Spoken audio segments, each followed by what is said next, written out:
របៀបបង្កើតលាភសំណាងឲ្យខ្លួនឯងអ្នកនឹងទទួលបានលាភជារៀងរាល់ថ្ងៃតែម្ដង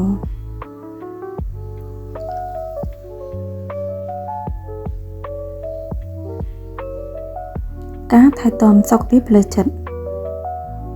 រៀនហាត់ចិត្តឲ្យគិតរឿងល្អស្ដាប់ព្រះធម៌ពេលចិត្តវិលវល់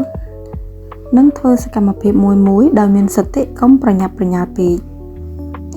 កាត់បន្ថយការមើល social media ឬ content toxic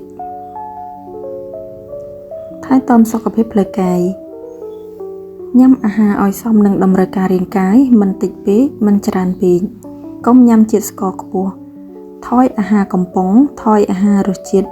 ដិតគ្រឿងទេសច្រើនគេងឲ្យបានគ្រប់គ្រាន់ថែទាំរាងកាយខាងក្រៅនិងខាងក្នុងមានសក់ស្បែកមាត់ធ្មេញបេះដូងសួតតម្រងនោមជាដើមធ្វើលំហាត់ប្រាណធ្វើការងារដែលសំខាន់ផ្ដោតអារម្មណ៍លើការរៀនសូត្រឬធ្វើការឲ្យបានចិត្តផ្ចង់ធ្វើអ្វីមួយធ្វើឲ្យហើយរៀនបែងចែកការងារជាជំហានធ្វើតាមកាលវិភាគលើការងារធំកុំប្រតិកម្មពេលការងារមិនបានលទ្ធផលល្អផ្ដោតលើដំណោះស្រាយឲ្យច្រើនអត់ធ្មត់ធ្វើការងារឲ្យទៀងទាត់ការងារខ្លះត្រូវ consistency ទើបឃើញលទ្ធផលការប្រឹងប្រែងធ្វើការងាររបស់ខ្លួនធ្វើរហូតតតែក្លាយជាភាពស្ទាត់ជំនាញជាប្រចាំជីវិតរៀនស្រឡាញ់អ្វីដែលខ្លួនកំពុងធ្វើស្រឡាញ់ហើយធ្វើរហូតតតែមានឱកាសអាចធ្វើអ្វីគ្រប់បែបយ៉ាងដែលខ្លួនស្រឡាញ់បានផ្ដល់ការសរសើរលើសមត្ថភាពខ្លួនឯងនិងចំណុចចុងក្រោយផ្ដល់ការអភ័យផ្ដល់ភាពមេត្តានិងសន្តោសអភ័យឲ្យអ្នកជំនាញខ្លួននិងឲ្យខ្លួនឯងផង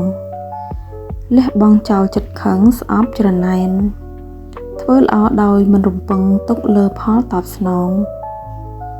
បើដឹងឬមានអារម្មណ៍ថានរណាម្នាក់មិនល្អនឹងយើងហើយមិនចាំបាច់និយាយច្រើនគិតច្រើន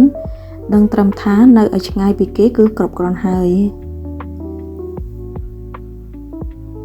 បើទោះបីជាផ្កាយសំណាងរបស់អ្នកដទៃភ្លឺខ្លាំងយ៉ាងណាក៏ដោយក៏វាមិនបានបិទបាំងពន្លឺផ្កាយរបស់អ្នកឡើយ